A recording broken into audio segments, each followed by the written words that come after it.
Ne, to byl prank, vole. To byl prank, OK? Čau, já jsem Lete ze Studio Production a já vás vítám u mýho pranku na 989. Come on in, mate, let's start the proceedings.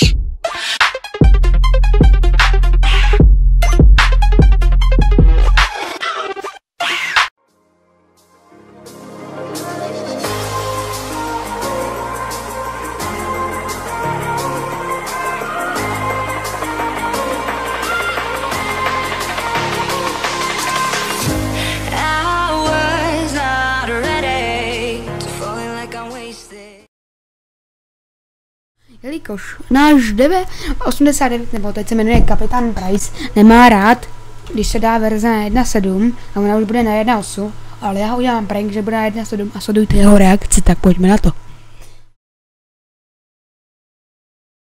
Jsi tady? No. Halo, Deve? No. Už to mám dostavený? Až se tě kouknout.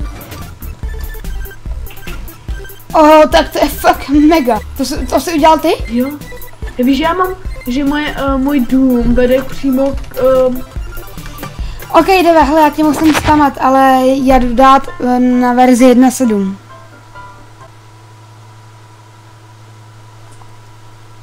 Ne, nezabij se.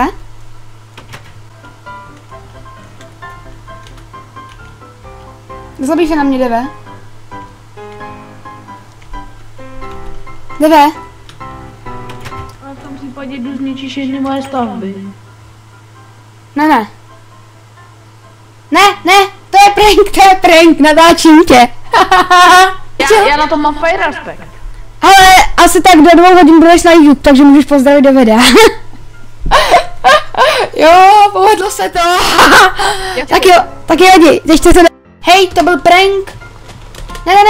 Klid, jo? Hele, udělal jsi to pro mě, sorry, já to tak nemyslel. Tak pozdrav ještě jednou do videa teda. Ne. Tak jo, lidi, těšte se na další video s náma a my z Deve se s váma loučíme a... Nejsem Deve. A loučíme se s váma. Čau. Čau z kanceláří Vorstího. Takže rozlučte se a už nikdy neuvidíte.